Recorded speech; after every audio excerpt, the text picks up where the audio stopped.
It was the summer I turned 13.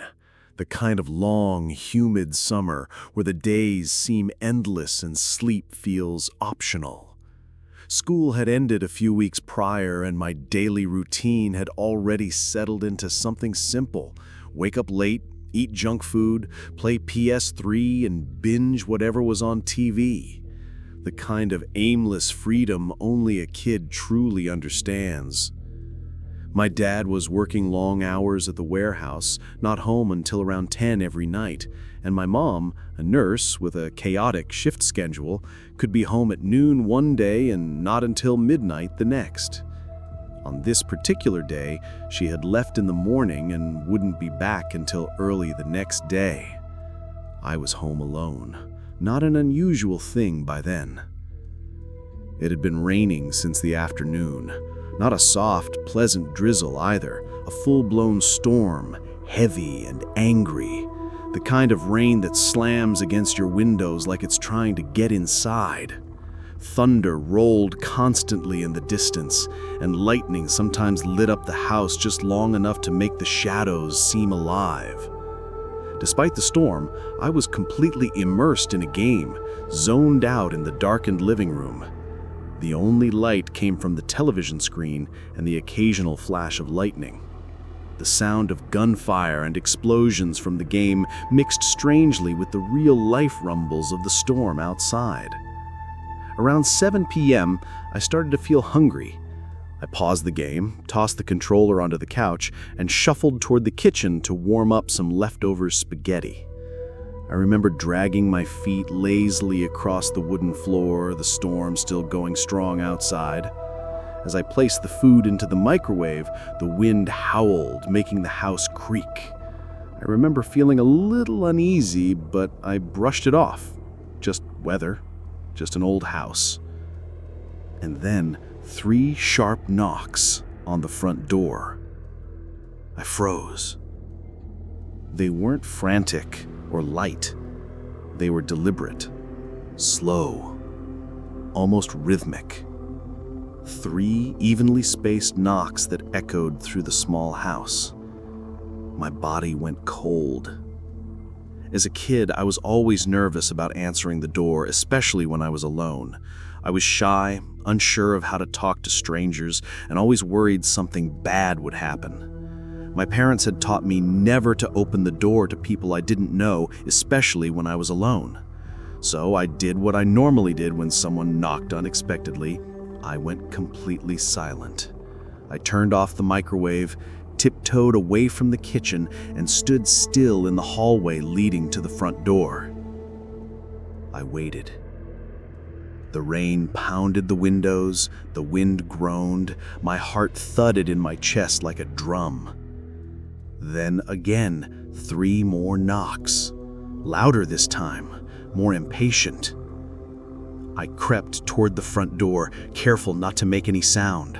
I didn't say a word, I didn't even breathe, I just inched forward until I was standing next to the door frame. My eyes were locked on the peephole. Every part of me was screaming not to look, but I had to. Curiosity overpowered fear. I raised my head and peered through the peephole. A man stood on our porch, tall, soaked from head to toe, wearing a police officer's uniform. At first, I felt a wave of relief. A cop. Maybe he needed help or was checking on the neighborhood. But something was off. I couldn't tell what at first, just a vague, creeping sense that something wasn't right. The longer I looked at him, the stronger that feeling became. His uniform looked wrong. Not like what the officers at school wore. It was wrinkled, dirty, and his badge looked dull like a cheap plastic toy. His name tag was missing, his belt looked uneven, almost too large for his waist. He had a walkie-talkie clipped to it, but it looked broken. The antenna was bent and the speaker was cracked. He turned his head slightly, and I saw his face. That's when the fear really hit me. His skin was pale, not just fair-skinned, but sickly, like he hadn't seen sunlight in months. His cheeks were sunken in, and his eyes, God, his eyes, hollow, like two pits of ink. Dead eyes, not the kind of eyes that show warmth or curiosity or even anger, just a black void that looked through you. He smiled, but it wasn't a comforting smile. It stretched too wide, unnatural, revealing jagged, rotting teeth stained yellow and brown. One was even chipped, like he had bitten down on something too hard. I backed away, my breath caught in my throat. Then came the voice, muffled through the door but clear enough to chill my bones. "Hey there," he said with unnatural cheer. "Are you alone, buddy?" He knew I was there. I stayed silent. Every instinct in me screamed to run, to hide, to disappear, but my legs were rooted to the floor. "I need to come in," he said, still smiling. "Just for a minute. Just need to check the house. Routine stuff. Don't be scared." I looked again, this time past him. There was no squad car, no radio on his shoulder, no sign that he had come from any official vehicle. Just a man, standing alone in the middle of a storm. Then, the worst moment. He said my name. He didn't guess. He said it. First name, last name, pronounced perfectly. He leaned closer to the door, grinning wider now, his face inches from the wood. "It's okay. I know your parents. I've been here before. You can open up." I couldn't speak. My mouth was dry. My fingers shook as I reached for the deadbolt. Not to unlock it, but to make sure it was locked tight. I took 2 steps back, then another. That's when his voice changed. He knocked one more time, this time harder, and said in a voice no longer warm or friendly, low, guttural, almost animalistic, "Let me in."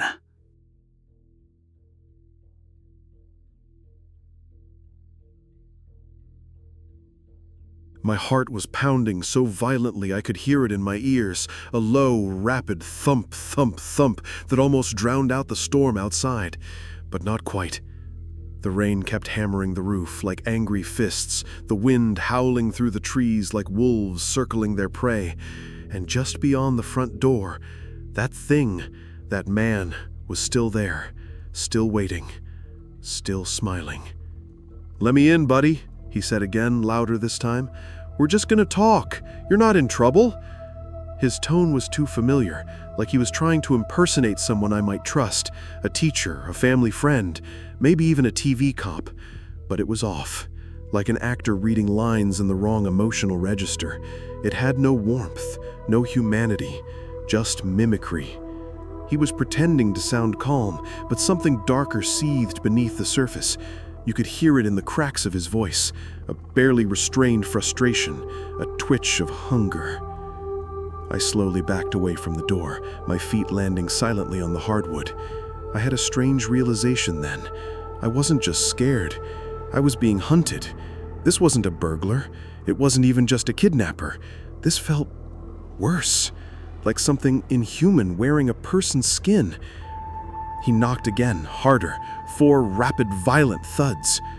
"Come on now! You open this goddamn door and we'll short this out!" I didn't reply. My mind was racing. I wanted to run, but where? Every window was rattling in the storm, and the idea of trying to escape outside into the dark, wet unknown was just as terrifying. I knew I couldn't call my parents. My dad wouldn't be off until 10, and my mom would be in the middle of a night shift at the hospital, probably elbows deep in an emergency room. But then I remembered the house phone in the kitchen. I turned and bolted for it, nearly slipping on the slick wooden floor in my socks. My fingers were shaking so badly that I almost dropped the receiver as I grabbed it from the cradle. I slammed the emergency buttons. 911.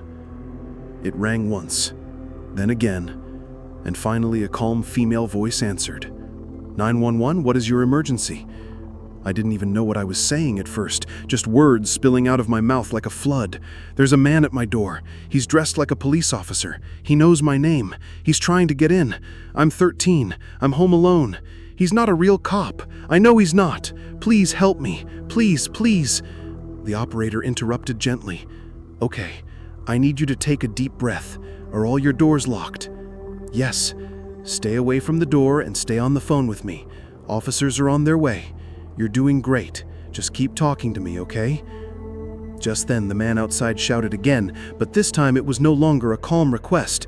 I said, open the door! There was a thunderous crash. The entire door shook violently, slamming against the deadbolt so hard I felt the vibrations through the floorboards. I screamed and dropped the phone. My ears were ringing. He had hit the door with something heavy. A bat? A crowbar? His shoulder? I didn't know, and I didn't want to find out. I ran into the hallway, heart hammering, ducked behind the couch in the living room and curled into a ball.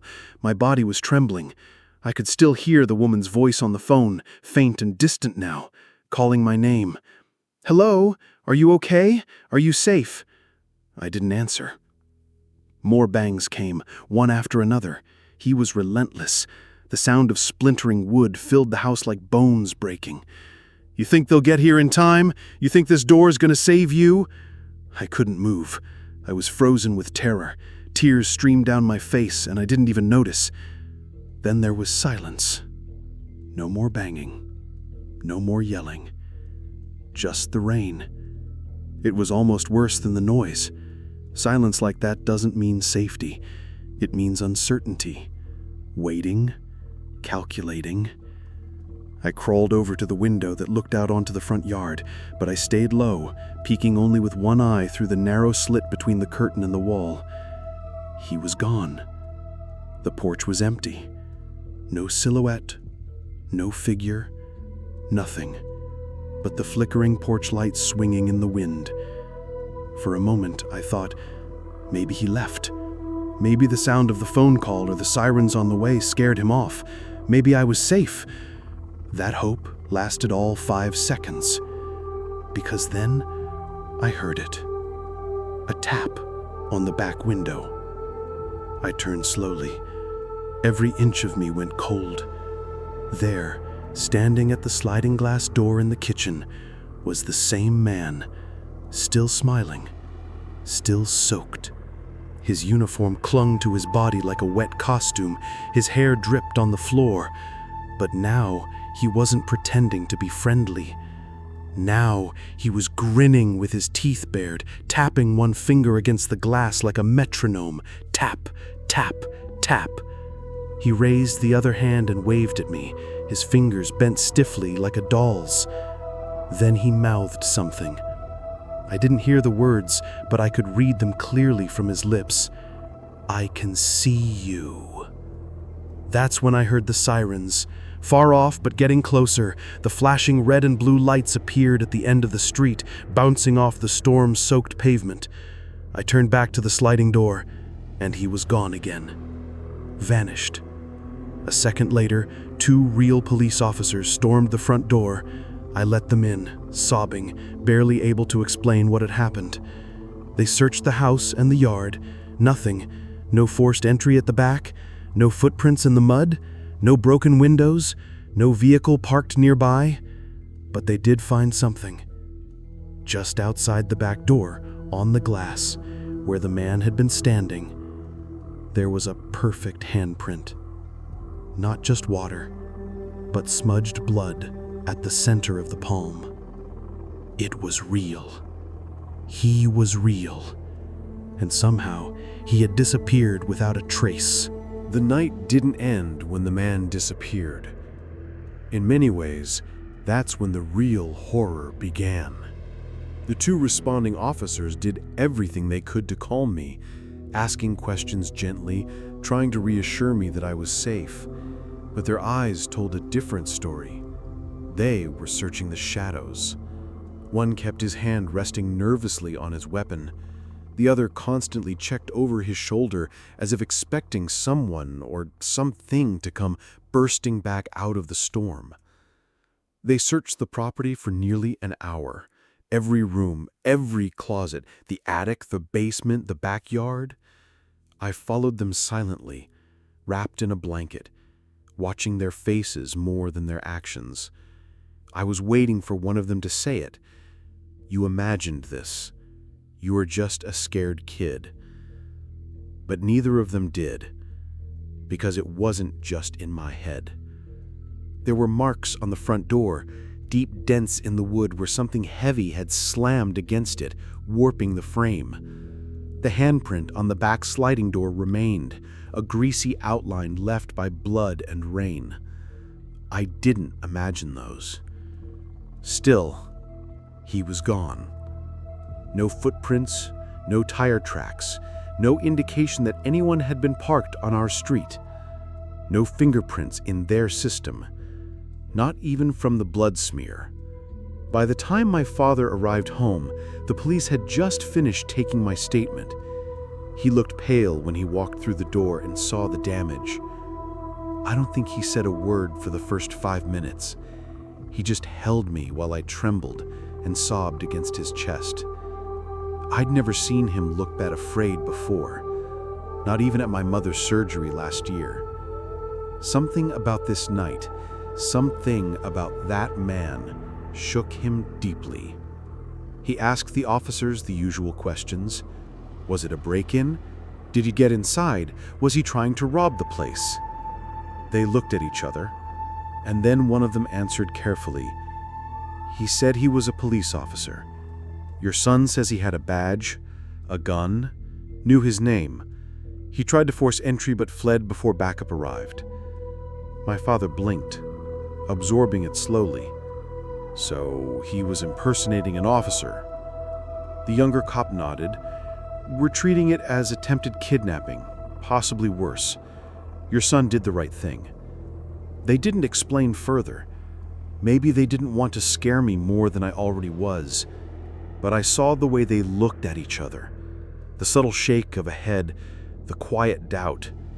This wasn't normal for them either. They didn't catch him that night, or the next, or even in the months that followed. We got a new door. My dad installed a second deadbolt, a security camera, motion lights, the works. I wasn't allowed to stay home alone for almost a year. For a long time, we didn't talk about what had happened. My mom, when she finally heard the whole story, cried for hours. She started requesting day shifts. My dad picked me up from school personally, even if it meant taking off early. I was never out of sight. The freedom I had once taken for granted evaporated overnight. And I didn't blame them. I didn't sleep properly for months. I'd lie awake, staring at the ceiling, heart hammering every time the wind blew too hard or the house creaked. Sometimes I swore I heard it again, those 3 deliberate knocks. Other nights I'd dream of the sliding door, of that pale, rotting face staring through the glass, and I'd wake up screaming, soaked in sweat, convinced he had found me again. For a while, I wondered if I was losing my mind. But the story didn't end there. 3 years later, during my sophomore year in high school, my dad finally told me the truth. He waited until my mom was out grocery shopping, then sat me down at the kitchen table like he was about to tell me a relative had died. "You remember that night?" he asked, like I could forget. "Yeah," I whispered. "They caught him." Or, "They caught someone." I looked up sharply. "What do you mean?" He sighed. "A few months ago, police in a neighboring state arrested a man breaking into a rural home.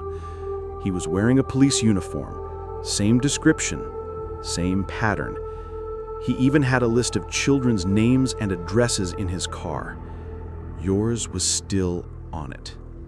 A chill swept down my spine. What did they find out about him? He ran his prints. He wasn't an impersonator. He was a real cop. A detective, actually. Went missing almost 10 years before your incident. Declared legally dead. Wife thought he'd committed suicide. No one ever found his body. Until now. I sat in stunned silence. So, he just disappeared? Then came back? Something like that, he said grimly. They found a lot of disturbing things in his car. Duct tape, ropes, old police files, photos. I didn't want to ask, but I had to. Photos of who? He said quietly. Kids. Some who were reported missing years ago. Some never reported at all. Some they're still trying to identify. My stomach twisted into knots. And during interrogation, he said something else. Something I haven't been able to forget. I looked up, afraid to hear it. He said, "The boy let me in. Almost. Just a crack. That's all it takes. The next one will open it all the way." The kitchen felt suddenly colder. I glanced at the sliding glass door, half expecting to see him standing there again, smiling through the glass. "Did they say why he was doing it?" I asked softly. "They don't know," he said. "He hasn't explained anything. He just smiles. Sometimes he laughs. A few times he's whispered things to the guards, stuff they won't even repeat." I swallowed hard. "So, he's in prison? For now." I didn't ask what he meant by that. I didn't want to know. The nightmares came back after that conversation. Worse this time. Not just dreams of him breaking in, but dreams where I let him in, where I opened the door willingly, where I walked into his arms like a long-lost son, and in those dreams, the inside of his mouth was full of crawling insects, and his badge was made of bone. Even now, years later, I still think about him, especially when it rains, especially when I'm alone. Sometimes, late at night, I'll hear 3 slow, deliberate knocks, not on the front door, but on the walls of my mind, and sometimes I wonder, what if I hadn't slammed the door? What if I had opened it just an inch more? What if he's still out there, wearing someone else's face, knocking on some other kid's door in the middle of a storm, smiling with those rotting teeth? And what if next time, the door opens all the way?